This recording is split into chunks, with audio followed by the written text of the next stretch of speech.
Dear students, এখন আলোচনা করব ক্লাস 3 এর লেসন 1 এর ইউনিট 2 এতে যে গল্পটি রয়েছে অর্থাৎ দ্য ওয়াইলি ফলোয়ার্সের অ্যাক্টিভিটিগুলো অর্থাৎ অ্যাক্টিভিটি 10, 11, 12, 13, 14, 15 এবং 16। অ্যাক্টিভিটি 10 এ কি বলা রয়েছে? বলা হচ্ছে let's put T for true and F for false statements in the boxes. চলো আমরা বাক্সগুলোতে সত্য বিবৃতির জন্য টি বসাই এবং মিথ্যা বিবৃতির জন্য এফ বসাই। তো কী বিবৃতিগুলো দেওয়া রয়েছে? 1 একে বলা রয়েছে দ্য লায়ন হ্যাড 4 ফলোয়ার্স।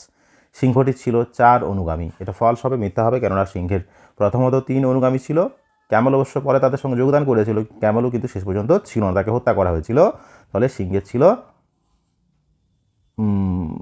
4 অনুগামী, এটা ভুল হবে, অর্থাৎ এটা আমরা এখানে ফলস এফ লিখব। ফলসের জন্য এফ লিখতে বলা হয়েছে। তারপর 2 বলা হয়েছে the tiger, the crow and the jackal had never seen a camel before. অর্থাৎ বাঘ, কাক এবং শেয়াল আগে কখনোই একটা উট দেখেনি। এটা সত্য, তারা কখনোই কিন্তু আগে উট দেখেনি। তারপর 3 রয়েছে the lion invited the camel to stay with them. সিংহটি উটকে আমন্ত্রণ জানিয়েছিল তাদের সঙ্গে থাকার জন্য। এটা ঠিক, সিংহ তাকে কী করেছিল? আমন্ত্রণ জানিয়ে বলেছিল যে তুমি আমাদের সঙ্গে থাকতে পারো। তার জন্য এটাও সত্য এবং এটা টি হবে। তারপরে 4 রয়েছে the tiger, the camel and the jackal were lazy. অর্থাৎ কী বলা হচ্ছে?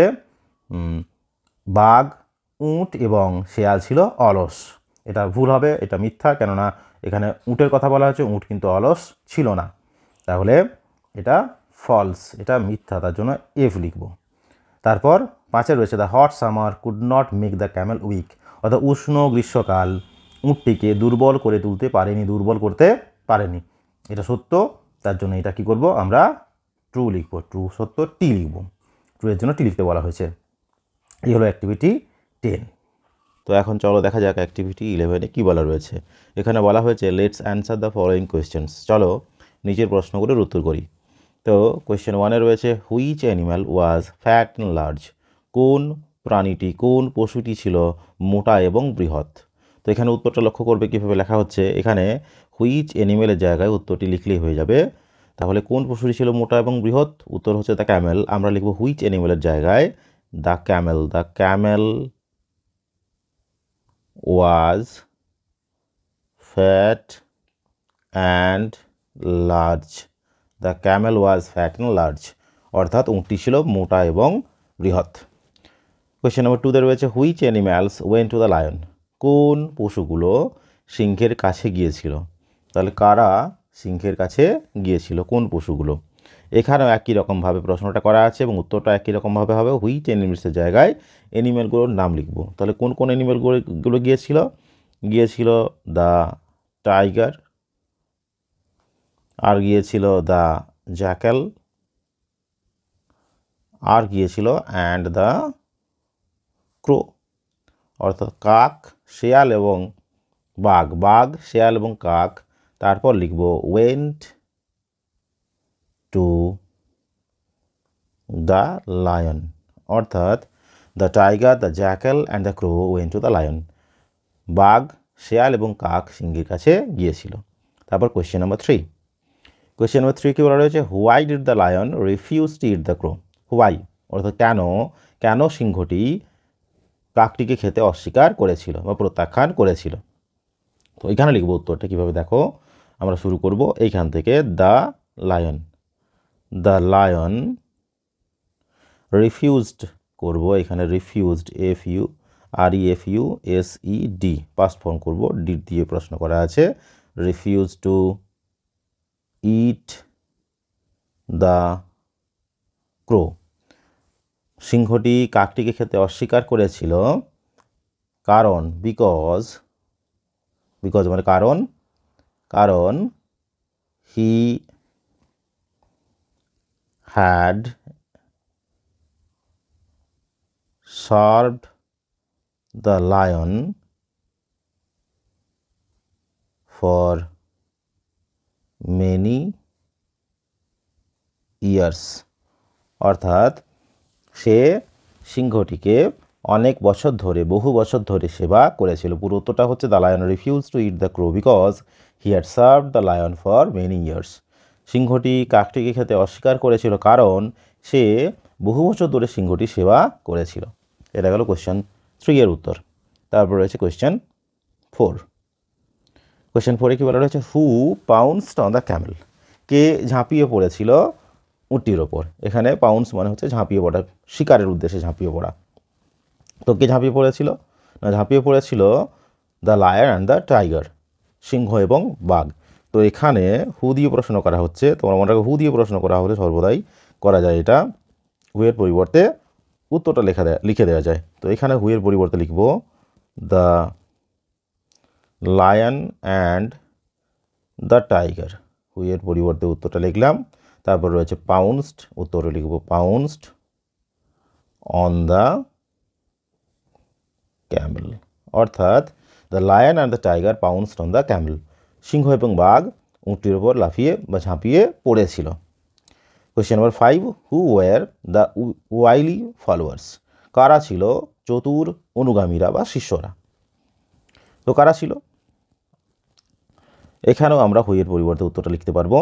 কারা কারা ছিল, দ্য টাইগার বাঘ, দ্য জ্যাকেল শেয়াল, and the crow were the wily followers. The tiger, the jackal and the crow were the wily followers. বাঘ, শেয়াল এবং কাক ছিল চতুর অনুগামীরা। তবে এখানে প্রশ্নটা একটু অন্যরকম করেও করা যেতে পারে, উত্তরটা লেখা যেতে পারে, এরকম করেও লিখতে পারো। এই দিক থেকে দ্য ওয়াইলি ফলোয়ার্স ওয়ার লেখার পরে এরপর লিখবে দ্য টাইগার কমা দিয়ে the jackal and the crow, এভাবেও লেখা যেতে পারে। অর্থাৎ চতুর অনুগামীরা ছিল, শিষ্যরা ছিল বাঘ, শেয়াল এবং কাক, যেভাবে খুশি লিখতে পারো। এরপর রয়েছে অ্যাক্টিভিটি 12। অ্যাক্টিভিটি 12 কী বলা আছে, let's choose the right word and fill in the blanks. চলো আমরা সঠিক শব্দটি বাছাই করি, বেছে নিই এবং শূন্যস্থানগুলি পূরণ করি। এখানে শূন্যস্থানে বসানোর জন্য যে বিকল্পগুলো দেওয়া রয়েছে প্রত্যেকটিতে তোমরা লক্ষ্য করবে ক্যান এবং ক্যান নট। তো জেনে রাখবে শূন্যস্থানগুলো পূরণ করার আগে আমরা কোথায় ক্যান ব্যবহার করি এবং কোথায় ক্যান নট ব্যবহার করি।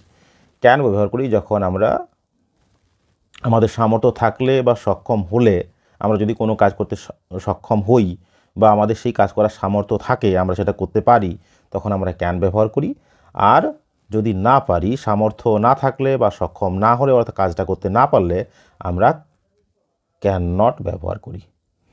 তো এরপর চলো দেখি কী বলা রয়েছে, ইনসেক্টস পতঙ্গরা। তাহলে এখানে কি বলেছে, ক্যান অথবা ক্যান নটের মধ্যে crawl on the wall, crawl হচ্ছে বুকে ভর দিয়ে চলা বা হামাগুড়ি দিয়ে চলা। তাহলে পতঙ্গরা দেওয়ালের উপর ভর দিয়ে, বুকে ভর দিয়ে চলতে পারে কি পারে না, সামর্থ্য আছে কি নেই, সক্ষম কি সক্ষম নয়। তাহলে পতঙ্গরা পারে বুকে ভর দিয়ে চলতে দেওয়ালের উপরে, তাহলে এটা করব ক্যান, এটা করব ক্যান। এখানে ক্যান নটটা হবে না, এটা হবে ক্যান। আমরা এখানে লিখব ক্যান। এখানে তলায় দাগ দিতে বলা হয়নি বা অন্য কিছু করতে বলা হয়নি, তোমরা সেটা করবেও না, এখানে দেখানোর জন্য দাগটা দিয়েছিলাম। তো এখানে করবে শুধুমাত্র ক্যান। তারপর 2 রয়েছে চিলড্রেন শিশুরা। আবার এখানে রয়েছে ক্যান অথবা can not walk on their heads, walk হচ্ছে হাঁটা, অন দেয়ার হেডস তাদের মাথার উপর, অথবা মাথার উপর ভর দিয়ে। তাহলে শিশুরা তাদের মাথার উপর ভর দিয়ে হাঁটতে পারে কি পারে না, নিশ্চয়ই পারে না, তাহলে এটা হবে ক্যান নট। এখানে লিখবে শূন্যস্থানে ব্ল্যাঙ্কসে লিখবে ক্যান নট। তারপর রয়েছে লায়ন একটা সিংহ। তারপর রয়েছে ক্যান অথবা ক্যান নটের মধ্যে কী হবে, ইট গ্রাস ঘাস খেতে পারে কি পারে না, ঘাস খেতে সক্ষম কি সক্ষম নয়। সিংহ ঘাস খেতে পারে না, ঘাস খায় না, তাহলে এটাও হবে can not. A lion can not eat grass, একটা সিংহ ঘাস খেতে পারে না। তারপর রয়েছে উই ক্যান অথবা can not walk on water, জলের ওপর হাঁটতে পারে কি পারে না, আমরা জলের ওপর হাঁটতে পারি না, তাহলে এটা হবে ক্যান নট। জলের ভেতরে হাঁটতে পারি, সেখানে জলের যদি গভীরতা কম থাকে তাহলে সেই জলের মধ্য দিয়ে আমরা হেঁটে যেতে পারি, কিন্তু জলের উপরে সারফেসের উপরে, যেটা আমরা জলের উপরিভাগ বলি, তার উপর হাঁটতে পারি না। তো তারপর সর্বশেষ রয়েছে আই ক্যান অথবা ক্যান নট রাইট ইংলিশ, ইংরেজি লিখতে পারি কি পারি না, নিশ্চয়ই পারি, তোমরা পারো, কেননা তোমরা তো লিখতে পারবে। তাহলে আই ক্যান রাইট ইংলিশ, আমি ইংরেজি লিখতে পারি। এই হলো অ্যাক্টিভিটি 12। এরপর রয়েছে অ্যাক্টিভিটি 13। কী বলা রয়েছে অ্যাক্টিভিটি 13-এ? অ্যাক্টিভিটি 13-এ বলা হয়েছে now let's feel in the chart. চলো এখন আমরা এই চার্টটা, এই তালিকাটা পূরণ করি। একটা তালিকা রয়েছে, সেই তালিকাটা পূরণ করি। এখানে তালিকার মধ্যে দুটা কলাম করা রয়েছে। বাঁদিকের কলামে রয়েছে 1 অর্থাৎ 1, আর ডান দিকের কলাম রয়েছে মেনি অর্থাৎ বাংলাতে আমরা বলবো অনেক। তো এখানে কতগুলো ওয়ার্ড দেওয়া রয়েছে। একের দিকে গোট অর্থাৎ ছাগল, ক্যামেল অর্থাৎ উট, ডাঙ্কি গাধা, বুক বই, গার্ল হচ্ছে বালিকা, বয় হচ্ছে বালক, পেন্সিল পেন্সিলই বলি আমরা। আর এই দিকে রয়েছে দু একটা দেওয়া রয়েছে। তো এখানে কি হচ্ছে না, আমরা একটি বোঝানোর জন্য গোট শব্দটা ব্যবহার করি, একের বেশি বোঝানোর জন্য, অনেক বোঝানোর জন্য আমরা গোটস ব্যবহার করি। তোমরা জেনে থাকবে বা তোমরা শিখবে যে একের থেকে যখন আমরা অনেক ব্যবহার করি তখন আমরা কি করি, সেই শব্দটির সঙ্গে আমরা সাধারণত এস অথবা ইএস যোগ করি। আরও অনেক উপায় রয়েছে, তোমরা প্রথম শিখবে যে সাধারণত এস অথবা ইএস যোগ করে আমরা কি করি, যখন একটা বোঝাই তখন সেই শব্দটি সাধারণভাবে ব্যবহার করা হয়। এখন যখন অনেক বোঝাতে চাই, একের বেশি বোঝাতে চাই, 2টা বা 3টা বা তার বেশি, তখন আমরা সেই নাউনটির সঙ্গে এস অথবা ইএস যোগ করে ব্যবহার করি সাধারণভাবে। তো যেমন করে গোট, একটা ছাগলকে বোঝানোর জন্য আমরা গোট শব্দটি ব্যবহার করব। অনেক অর্থাৎ একের বেশি ছাগলকে বোঝানোর জন্য আমরা গোটস, গোটের সঙ্গে এস যোগ করে ব্যবহার করব। তো এখানে যে শব্দগুলো রয়েছে, একটি উট বোঝানোর জন্য আমরা ক্যামেল ব্যবহার করব, আর একের বেশি উটকে বোঝানোর জন্য, অনেক উটকে বোঝানোর জন্য, 2টা বা তার বেশি হতে পারে উটকে বোঝানোর জন্য আমরা ব্যবহার করব একই রকম করে ক্যামেলস, এখানেও এস যোগ করতে হয়। ডাঙ্কির ক্ষেত্রে, ডাঙ্কি মানে গাধা, তো ডাঙ্কির ক্ষেত্রেও একই রকমভাবে এস যোগ করতে হয়। তারপর বুকস, গার্লস, তোমাদের এখানে যে শব্দগুলো দেওয়া রয়েছে প্রত্যেকটার ক্ষেত্রেই এস যোগ করতে হচ্ছে। তোমরা যেহেতু এখানে প্রথম তোমরা শিখছো তার জন্য এখানে এরকমগুলোই দেওয়া রয়েছে। তারপর বয়েজ, সেখানেও এস যোগ, পেন্সিলস, আর এখানে এস যোগ করে তার দেওয়া রয়েছে। এখানে আমরা এদিকে লিখবো তাহলে ডগসটা লিখবো ডগ, অর্থাৎ একটি কুকুর বোঝানোর জন্য ডগ ব্যবহার করা হবে, অনেক অর্থাৎ একের বেশি কুকুর বোঝানোর জন্য ডগস ব্যবহার করা হবে। তো এইগুলো বাঁ দিকের কলামগুলো আবার বলছি, বাঁ দিকের কলামটিতে যে শব্দগুলো রয়েছে সেগুলো একটি বোঝানোর জন্য ব্যবহার করা হয়, আর একের বেশি বোঝানোর জন্য এই শব্দগুলো ব্যবহার করা হয়। এই গেল অ্যাক্টিভিটি 13। এরপর রয়েছে অ্যাক্টিভিটি 14। অ্যাক্টিভিটি 14 কী রয়েছে, let's underline the right answer. চলো আমরা সঠিক উত্তরটি তলায় দাগ দিই। তো এখানে কি রয়েছে, 1-এ এ কাউ হ্যাজ 4, একটা গরু রয়েছে 4টি, তাহলে 4 হচ্ছে একের বেশি, তাহলে তখন লেগ হবে না লেগস হবে, এস যোগ করে হবে, একের বেশি বোঝানোর জন্য আমরা এস যোগ করি বা ইয়েস যোগ করি, তাহলে এখানে লেগস রয়েছে, এখানে আন্ডারলাইন করতে বলেছে লেগস। তারপর এ ডগ হ্যাজ 1, একটা কুকুরের রয়েছে একটা, তাহলে এখানে একটার কথা বলা হচ্ছে, তাহলে টেল হবে না টেলস হবে, এস যোগ করে হবে না, নিশ্চয়ই এখানে টেল হবে, তাহলে 1 টেল, এ ডগ হ্যাজ 1 টেল, একটা কুকুরের একটা লেজ আছে। আই হ্যাভ 5 হচ্ছে 5, একের বেশি অনেক, তার জন্য এখানে ফিঙ্গার হবে না ফিঙ্গার্স হবে, নিশ্চয়ই ফিঙ্গার্স এস যোগ করে হবে, 5 ফিঙ্গার্স, আমার আছে 5টি আঙুল ইন মাই লেফট হ্যান্ড, আমার বাম হাতে। তারপর রয়েছে দেয়ার আর মেনি মানে অনেক, একের বেশি, তাহলে ফ্রুট হবে না ফ্রুটস হবে, নিশ্চয়ই ফ্রুটস হবে, এস যোগ করে হবে, অনেক বোঝানোর জন্য আমরা এস যোগ করি বা ইয়েস যোগ করি, তাহলে এখানে fruits, there are many fruits in the basket, ঝুড়ির মধ্যে অনেক ফল আছে। এগুলো উত্তর এগুলোর। তারপর হচ্ছে অ্যাক্টিভিটি 15। অ্যাক্টিভিটি 15-এ কী করতে বলা হচ্ছে, অ্যাক্টিভিটি 15-এ বলা হচ্ছে the cards are not in order, অর্থাৎ এই কার্ডগুলো সঠিক ক্রমে সাজানো নেই। Let's rearrange them to form meaningful sentences. চলো এগুলো সাজাই, কার্ডগুলোকে সাজিয়ে নিই এবং সাজিয়ে আমরা অর্থপূর্ণ বাক্য তৈরি করি। তাহলে এক একটা শব্দ হচ্ছে এক একটা কার্ড, এবং সেই কার্ডগুলো সঠিক ক্রমে সাজানো নেই, এগুলো সঠিক ক্রমে সাজিয়ে আমরা এগুলোকে কী করি, অর্থপূর্ণ বাক্য তৈরি করি। তো কী বলা রয়েছে, প্রত্যেক কটা দাগেতে অনেকগুলো করে কার্ড রয়েছে, যেমন 1 নম্বর দাগেতে কার্ড রয়েছে ব্রেড, একটা কার্ড রয়েছে ব্রেড মানে হচ্ছে রুটি, ইট হচ্ছে খাওয়া, ডগস হচ্ছে ডগের বহুবচন, এখনই তোমরা শিখলে, এগুলো পরে শিখবে আরও বেশি করে, ডগস কুকুরেরা, মিট মানে মাংস, তারপর রয়েছে অ্যান্ড মানে হচ্ছে এবং। তো আমরা কি বলবো, এটা যদি সাজিয়ে নিই তাহলে বলবো এইটা হচ্ছে ডগটা হচ্ছে প্রথম হবে, তারপর হচ্ছে ডগস ইট, তারপর আমরা এটা বলতে পারবো ব্রেড, তারপর বলতে পারবো অ্যান্ড, তারপরে বলতে পারবো মিট। তো এই নাম্বারগুলো তোমাদের লেখা দরকার নাই, তোমাদের বোঝার সুবিধার জন্য আমি এগুলো লিখে দিয়েছি। তো তোমরা লিখবে শুধুমাত্র খাতা যখন উত্তরটা লিখবে তোমরা এভাবে লিখবে, একের দাগ দিয়ে এগুলো কার্ড হিসাবেও লিখতে পারো, কিংবা এরকম করে সেন্টেন্স আকারেও লিখতে পারো। যে ডগস লিখলে প্রথমে ডগস, তারপর লিখলে ইট, তারপর হচ্ছে মিট। আমার জায়গা নেই বলে এখানে লিখছি, তোমরা পরিষ্কার জায়গা লিখবে ভালো করে খাতায়। মিট না, আমরা যদি মিটও আগে করতে পারি, মিট অ্যান্ড ব্রেড, বা dogs eat bread and meat, দূরে করতে পারি। ঠিক আছে, এখানে ব্রেড অ্যান্ড মিট বা মিট অ্যান্ড ব্রেড দূরে করতে পারো। তো তারপর রয়েছে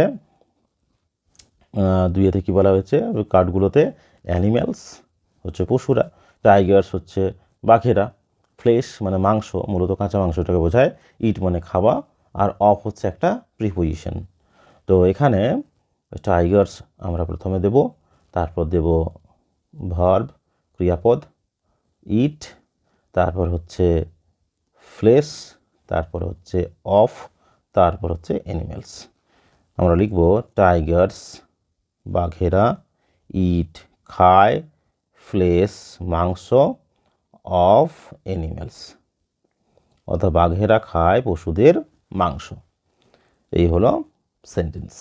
তারপর তিনে যে কার্ডগুলো দেওয়া রয়েছে, ক্যান নট, আমরা এখনই শিখলাম ক্যান নট না পারা বোঝায়, সামর্থ্য না থাকলে বা সক্ষম না হলে ক্যান নট ব্যবহার করা হয়। দেয়ার মানে তাদের, গেট মানে বাবা, পেটস মানে হচ্ছে পোষ্য বা পোষা প্রাণী, ফুড মানে হচ্ছে খাবার, আর ওন মানে হচ্ছে নিজের বা নিজস্ব। তাহলে এখানে আমরা যদি আমরা কার্ডগুলোকে সাজাই, প্রথমে দেব পেটস, তারপর দেব ক্যান নট, তারপর দেব গেট, তারপর দেব দেয়ার, তারপর দেব ওন, এবং তারপর দেব ফুড। কি বলবো, পেটস মানে হচ্ছে পোষ্যরা পোষা প্রাণীরা, তারপর লিখব ক্যান নট গেট পায় না, দেয়ার মানে তাদের, ওন ফুড পোষ্যরা তাদের নিজের খাবার পায় না বা এখানে জোগাড় করতে পারে না বা জোগাড় করে না। হ্যাঁ, যে সমস্ত পোষ্যদের আমরা ঘরে রাখি তাদের আমরা খাবার আমরা নিজেরাই যোগান দিয়ে থাকি বা দিয়ে থাকি। তো কিছু কিছু পোষ্য হয়তো নিজেরাও খাবার জোগাড় করতে সক্ষম হয়। তো যাই হোক, pets can not get their own food, পোষ্যরা তাদের নিজের খাবার পায় না বা জোগাড় করতে পারে না। তারপর বলা হচ্ছে ইট মানে খাওয়া, এনিম্যালস হচ্ছে পশুরা, অফ হচ্ছে একটা প্রিপোজিশন, তারপর রয়েছে ডিফারেন্ট হচ্ছে বিভিন্ন বা নানা রকমের, কাইন্ড হচ্ছে প্রকার বা রকম, ফুড হচ্ছে খাবার। তো এখানে সাজাবো এনিম্যালস পশুরা ইট খায়, ডিফারেন্ট বিভিন্ন, কাইন্ডস রকম, অফ তারপর ফুড। কি বলবো তাহলে, পশুরা এনিম্যালস খায়, ইট ডিফারেন্ট বিভিন্ন নানা রকমের, কাইন্ডস অফ ফুড, পশুরা নানা রকমের খাবার খায়। তারপর রয়েছে পাঁচেতে যে কার্ডগুলো রয়েছে, লিভস, লিভস হচ্ছে লিফের বহুবচন, লিফ মানে পাতা, লিভস পাতাগুলো, গ্রাস মানে ঘাস, এনিম্যালস হচ্ছে পশুরা, ইট মানে খাওয়া বোঝায়, সাম মানে কিছু, অ্যান্ড মানে এবং। তো এখানে প্রথম কার্ড হচ্ছে সাম, তারপর এনিম্যালস কিছু পশু, তারপর বলবো খায়, তারপর বলবো লিভস অ্যান্ড গ্রাস। একই রকমভাবে এটাও এরকম বলা যেতে পারে, গ্রাস অ্যান্ড লিভস, এই দুটো আমরা যেটা খুশি আগে এবং পরে বলতে পারি। তো লিখব সাম এনিম্যালস কিছু পশু খায়, ইট লিভস অ্যান্ড গ্রাস, বা এটাকে গ্রাস অ্যান্ড লিভসও বলতে পারো। Some animals eat leaves and grass, কিছু পশু খায় পাতা এবং ঘাস, বা some animals eat grass and leaves, কিছু পশু খায় ঘাস এবং পাতা। দুটোই ঠিক, দুটোই বলা যেতে পারে। এ হলো অ্যাক্টিভিটি 15। এরপরে রয়েছে অ্যাক্টিভিটি 16। অ্যাক্টিভিটি 16 কি বলা রয়েছে, রাইট 5 সেন্টেন্সেস, 5টি বাক্য লেখা অ্যাবাউট অ্যান অ্যানিম্যাল, একটা পশু সম্বন্ধে। কোন পশু ইউ লাইক দ্য মোস্ট, যাকে তুমি সবচেয়ে বেশি পছন্দ করো। তাকে তোমার সবচেয়ে বেশি ভালো লাগে। Use the hints mention below, নিচের সংকেতগুলো ব্যবহার করতে পারো, সূত্রগুলো ব্যবহার করতে পারো। তো এখানে কী সূত্র? নেম দ্য অ্যানিম্যাল, পশুটির নাম। তো পশুটির নাম লিখবো আমরা। তো এখানে যেহেতু বলেছে যে পশুটাকে সবচেয়ে বেশি তুমি পছন্দ করো, তাহলে তোমরা এখানে একটা হেডিংও দিতে পারো। তোমরা এখানে প্যারাগ্রাফ লেখার মতো করে এখানে লেখার সময় তোমরা হেডিং দিতে পারো, the animal I like the most, এটা হেডিং দিতে পারো, যে পশুটিকে আমি সবচেয়ে বেশি পছন্দ করি। তারপর লিখবে একই রকমভাবে লেখাটা শুরু হবে, the animal I like the most, যে প্রাণীটিকে বা পশুটিকে আমি সবচেয়ে বেশি পছন্দ করি, যে কোনো একটা তোমরা লিখতে পারো। আমি এখানে লিখে দিচ্ছি ডগ, তোমরা কেউ কাউ লিখতে পারো, কেউ ক্যাট লিখতে পারো, এরকম লিখতে পারো। তো এখানে লেখা হলো the animal I like the most is dog. আচ্ছা, এখানে ইজ দ্য ডগ লিখবে, ইজ দ্য ডগ, আমি যে প্রাণীটিকে সবচেয়ে বেশি পছন্দ করি সেটা হলো কুকুর। তারপরে এখানে তারপরের যে হিন্ট রয়েছে, ইটস ফুড হ্যাবিট। এখানে বলতে পারবো যে আমরা একটু আগে এই যে অ্যাক্টিভিটি 15-এ সাজালাম, সেইগুলোই তার food habits. Meat and bread বলা হয়েছে একটা জায়গায় দেখবে, তো সেটা থেকে লিখে দিয়ে যেতে পারে ইট, অর্থাৎ এখানে কুকুরের কথা বলা হচ্ছে। ইটস মানে এটা খায়, মানে কুকুর খায় ব্রেড অ্যান্ড মিট, অর্থাৎ এটা খায় রুটি এবং মাংস, কুকুর খায় রুটি এবং মাংস। তাহলে ফুড হ্যাবিটসের কথা বলা হয়ে গেলো, দুটো হয়ে গেল। তারপর দ্য সাউন্ড ইট মেক্স, এটা যে আওয়াজ করে, এই আওয়াজটাকে কী বলে? বার্ক বলে। কুকুরের আওয়াজকে, কুকুরের ডাকে বলা হয় বার্ক। তাহলে ছোট্ট করে শুধু লিখে দেওয়া যায় ইট বার্কস, এটা ঘেউ ঘেউ করে, কুকুরের ডাকে বাংলা আমরা ঘেউ ঘেউ বলি, এটা এরকম করে বলা যেতে পারে ইট বার্কস। তারপরের যে হিন্ট রয়েছে, নেম অফ ইটস বেবিজ, এর বেবিদেরকে কী বলা হয়? আমরা বলতে পারবো পাপ্পি, কুকুরের বাচ্চাকে বলা হয় puppy, is the baby of এ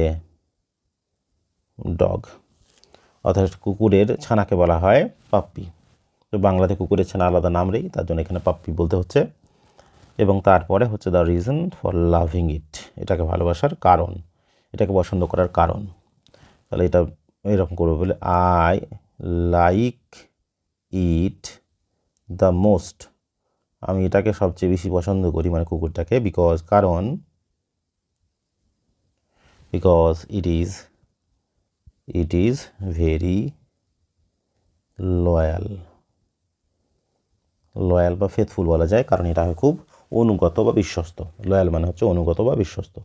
আমি এটাকে সবচেয়ে বেশি পছন্দ করি কারণ এটা হচ্ছে খুব অনুগত। এই হলো অ্যাক্টিভিটি 6।